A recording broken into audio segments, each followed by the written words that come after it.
Welcome to That's the intro right there. all the time. He always gets stage fright, which is funny because he's the most equipped, trained audio person out there. Ridiculous. But it happens every time. Welcome to the Online Edge podcast. Right, second time in a row. Welcome to the Online Edge podcast, the only podcast that takes 7 tries to get a good intro.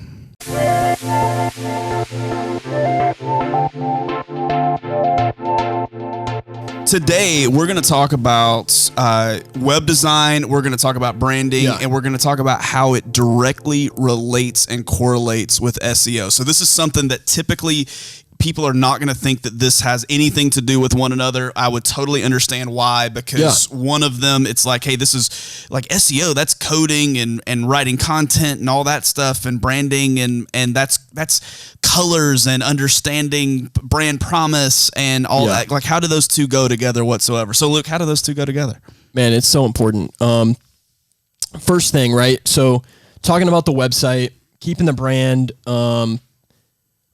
really on track, like especially if you're talking about building landing pages and stuff, it's so easy to really just build a bunch of content and put it out there and not really think about the fact that people will actually be landing on those pages. And so it's so important to also have the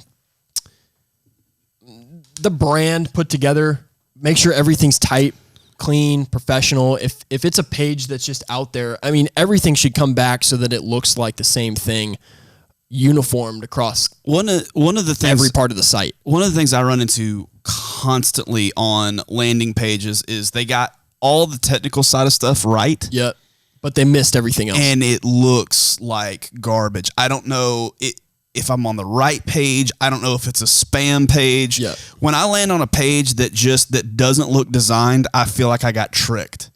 And like maybe somebody's trying to maybe somebody's trying to like get me to give them information so they can break into my stuff or whatever. Like it is keeping consistent across every single platform is so important. Keeping consistent on your landing pages, keeping consistent on all of that matters so much.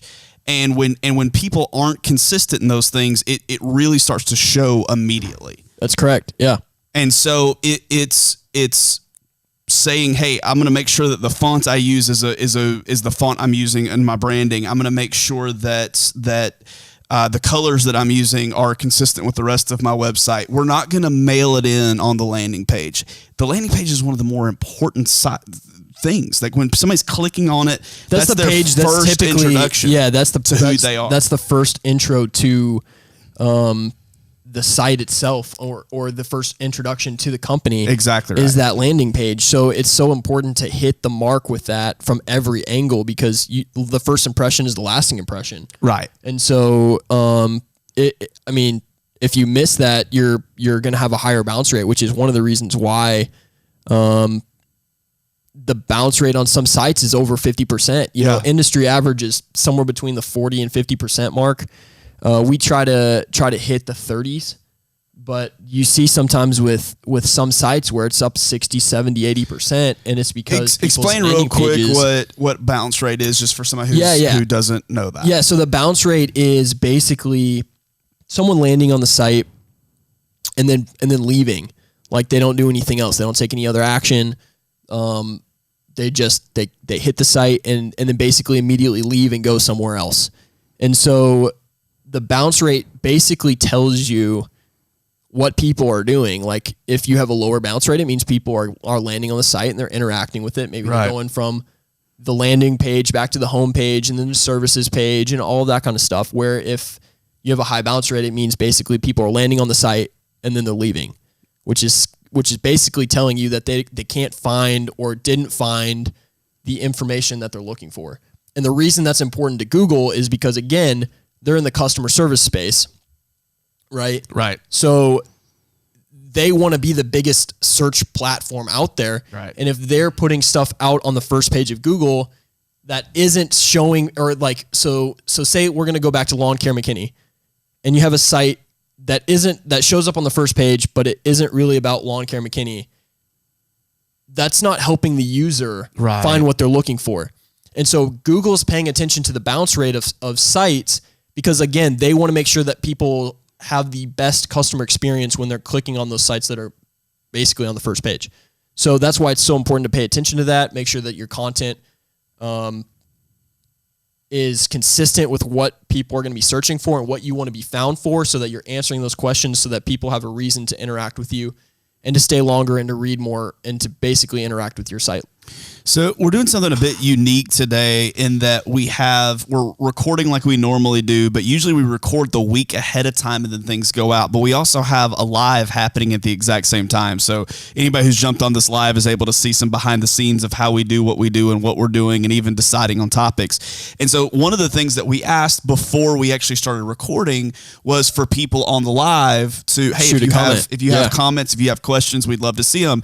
And so we actually got a couple of things on here that some of these may be interesting to kind of delve I like into. this one. So one of them was talking about specifically restarting a home business, and I get that, because a lot of times people have they have a home business, and maybe they got an incredible job took place, and they got a great job offer, and so they kind of got busy, got put on hold. They put the home business on the back burner, and I know, man, I probably know 24 people who have done that, where it's like, hey, life got in the way. I had a great idea, but then COVID happened, and it's like, man, I want to pick this thing back up again.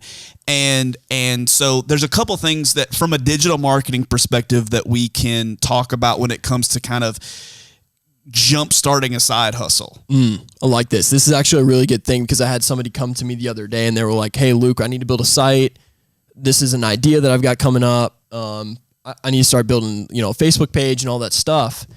And I'm interested to hear what your perspective on this was. But what my advice to them was look, hey, before you go spending any type of money, before you go spending a bunch of time and effort building a site, building a Facebook page, all that kind of stuff, this is kind of it is an experimental idea, right?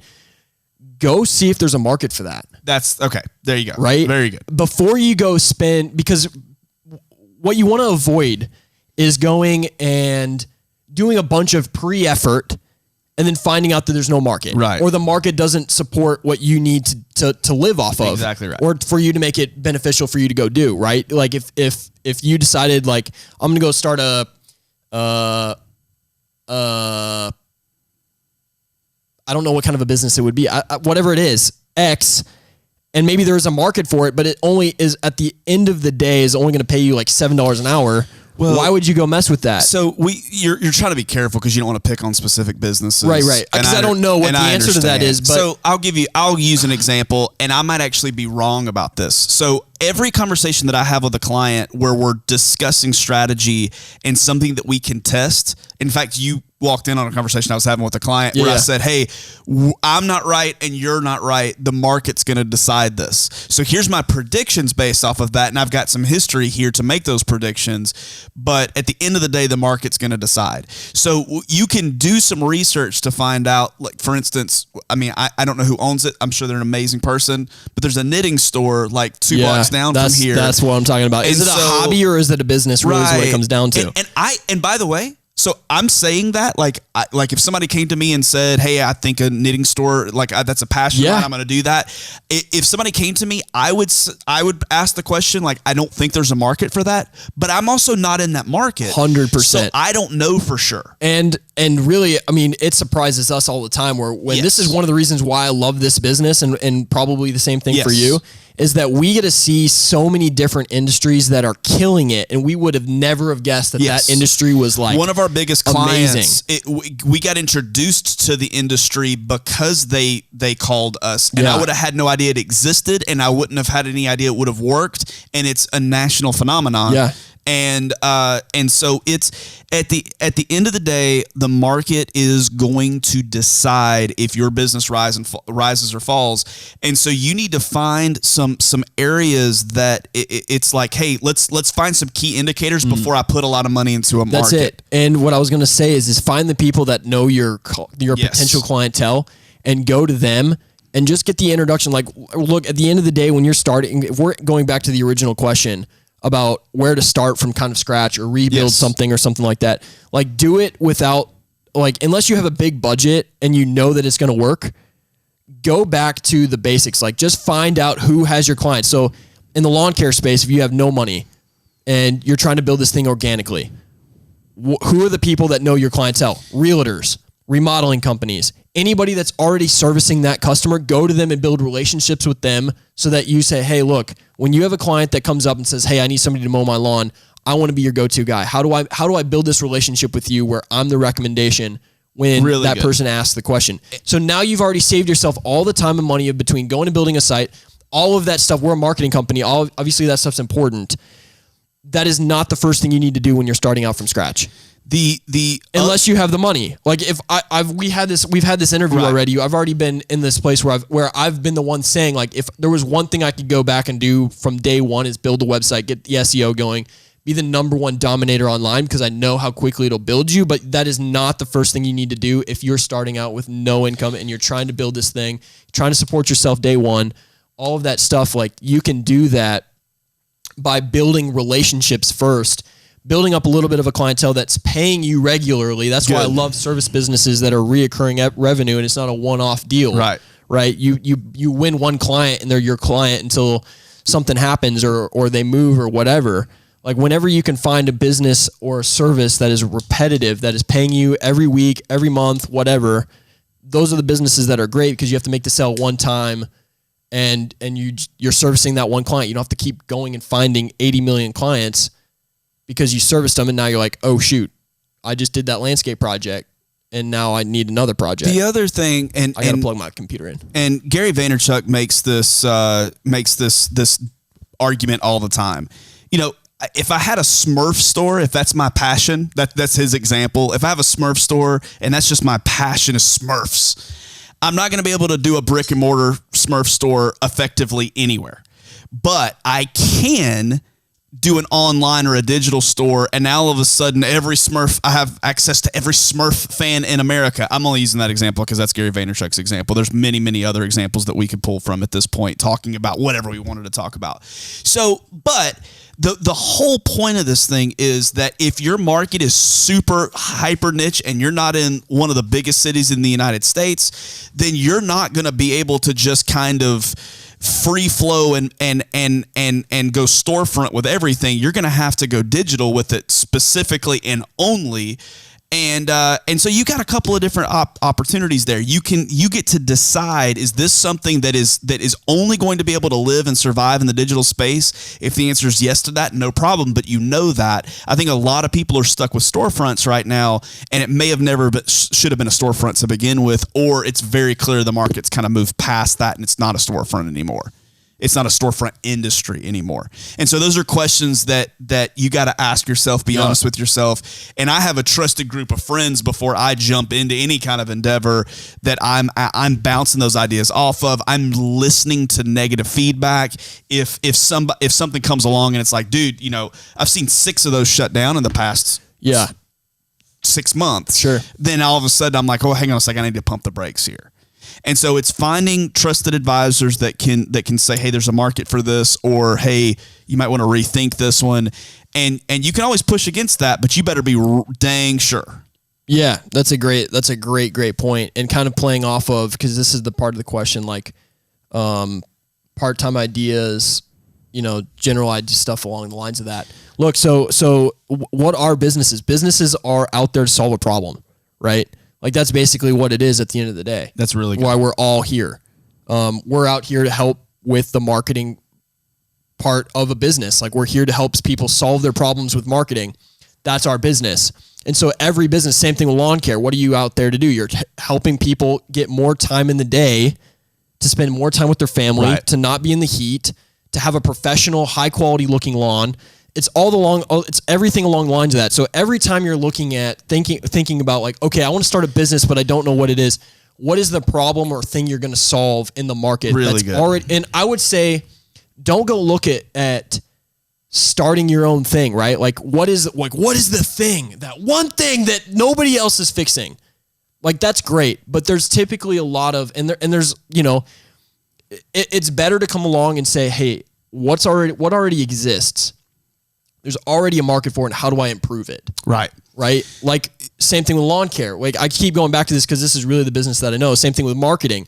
is what are the spaces that what are the problems with those two industries? Well, the problem with the lawn care industry is what? You get people that don't show up on time. They don't show up on the same day. They always leave your gates open, or sometimes they leave your gates open. They never bill you on time. You never know what their invoice is. They always have different people in the trucks. So you have notes every week like, oh, hey, please use the left gate instead of the right gate. And they have different guys all the time, so they never get the notes right, and they're going back in through the right gate instead of the left gate.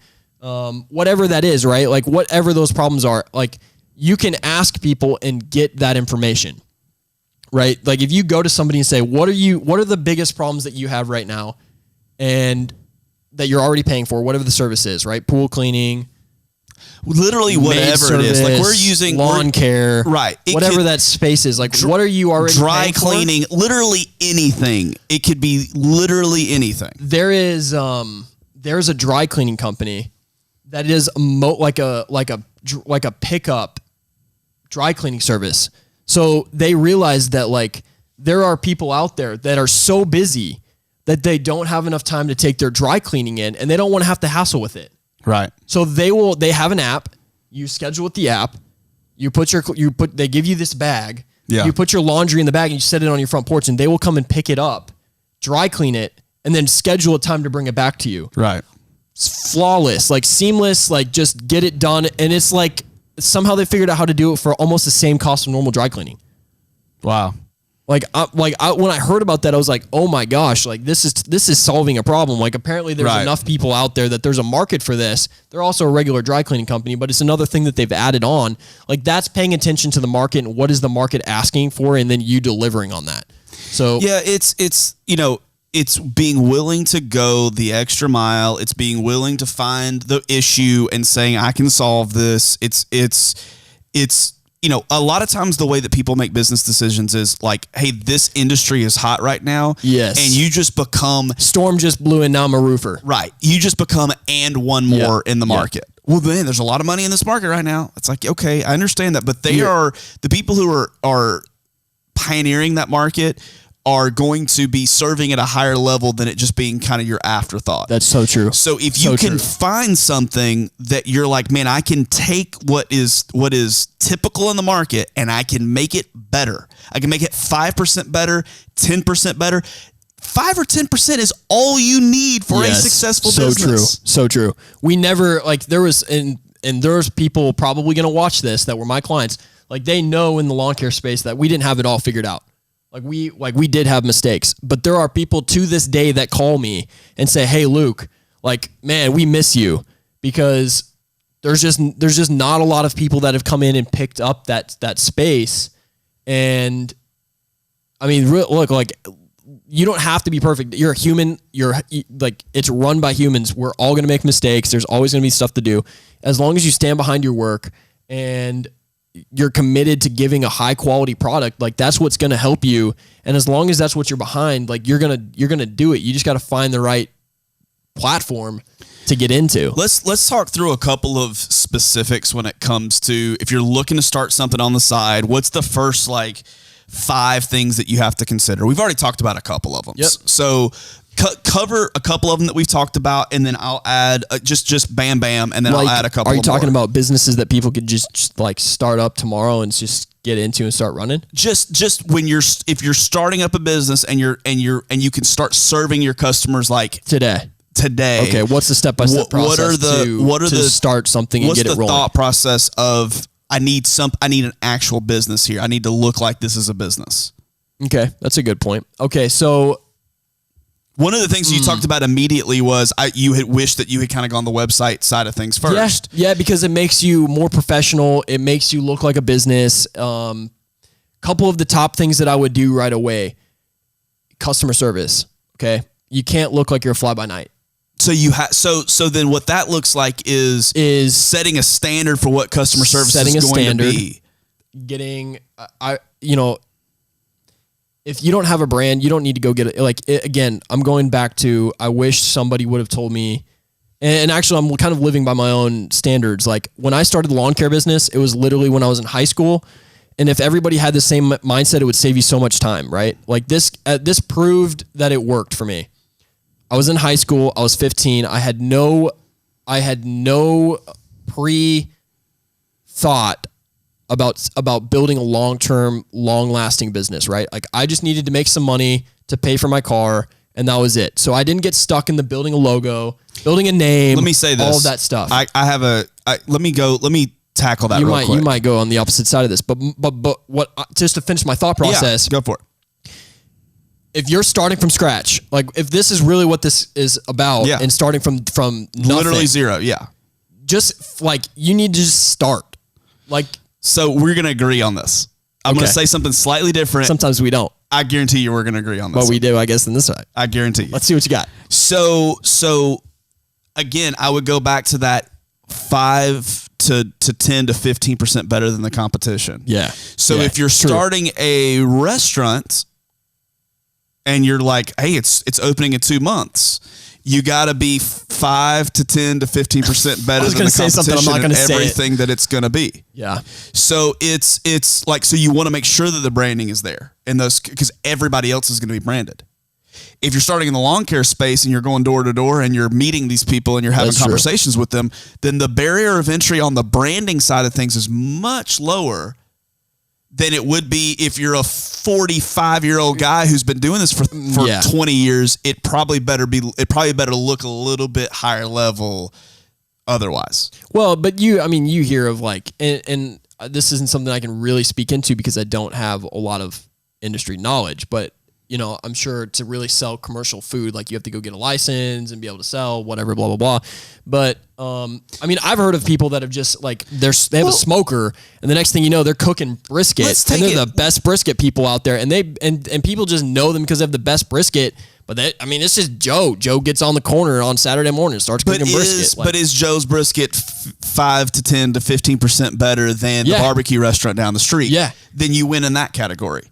So you got to find a category that you can win in. Yeah, that's true. And so if, like, for instance, if you're starting a T-shirt company, so that is one for sure, no license, get up and go, and you're ready to go. Yep. If you're starting a T-shirt company, then you're going to want to make sure, you're going to want to look at competition and say, what am I offering that somebody else is not offering? Yeah. So I know somebody who actually does some really cool, interesting twists on, it's mostly Cowboys stuff. So they'll take a name of a Cowboys player and they'll do a twist on it, like a kind of put it into a funny phrase type thing. And so they're offering something that nobody else is offering. They're not necessarily offering they're not $150, the highest quality t-shirts you're ever going to see on the planet. They're nice t-shirts, but they're not winning in that situation. Like some designer may come out with a legit $100 t-shirt. My sister and her boyfriend have a shirt, have a clothing line, and it's very niched. It's basically in the religious space, and they started doing designs and stuff that nobody else is offering. Like, correct. And they made it a cool religious thing to wear. Like, it's just like that's the market. They have a very niche, narrow market, and that's the market that they're targeting and serving. But there's nobody else in the space that's doing anything like that, and so that's another example. Same thing like that. I mean, like, so you've got a lot of different. You got to find what are you offering that somebody else is not is really what it comes down to. And if you don't have something to distinguish yourself, it comes down to price, right? And then all you're talking about there is mass volume, right? Like, if you're out here with another thing of hand sanitizer, like hand sanitizer is a great one. Sure. Right? Like we had so many people hitting us up right when COVID hit and said, man, I'm trying to start an online store. We're going to sell PPE. We're going to sell, all this other stuff. And it's like, dude, you're here today and gone tomorrow. Because as soon as that stuff drops off, you're going to be competing against all of the big box stores and everybody else. And all you're doing is competing on price. So now it's $5 a bottle. Everybody else is selling it for $5 a bottle. Your margin's like 25 cents or who knows what it is, but whatever it is, there's nothing you can do to differentiate yourself. Unless you come back and you go, I have 100% organic, kills 100% of the germs, blah, blah, blah, and you're offering something that's going to solve the problem. On your hands for 6 days. Yeah, exactly. Yeah. But unless you're coming up with a new product that's going to solve somebody's problem different, if you're just buying and reselling hand sanitizer, it's going to be great until we don't need hand sanitizer every day. Or people are worrying about hand sanitizer every day. Or there's 75 million other people competing with you. Exactly. And all it is price. Unless you had something where you said, hey, same day delivery. and not to mention same day delivery. We're gonna deliver it to your door, and you're not gonna need to touch anybody. You're not gonna need to see anybody. Like it's a personless experience. And we'll put it in your hands. Well, then it's not personless anymore. But we have a robot that shows up at your house, and I'm just saying. I don't know, but that's what I'm saying. Like, unless you have something that really distinguishes yourself, it's one of those things where you should always be paying attention to, how do I have the top market? Right. Like, what do I need to do to win? What category am I winning in? And then The top market part. And or then, am I competing with all of the other people down here at the bottom? Right. All that kind of stuff. Good. Send us out, man. Let's go, guys. Hey, we appreciate you for joining our podcast. Tune in next week for another awesome set of content. If you liked it, send us a like. If you like this live, give us a like, give us a comment. If you have something specific you want us to cover next week, shoot it to us, and we're going to have a better job coming up with previous topics. But today was just a crazy day. Crazy day. So, hey, we appreciate you. Till next week. Take care. Later. And bye. Welcome to the Online Edge Podcast, the only podcast that freely gives out billion-dollar ideas, like robots that squirt hand sanitizer.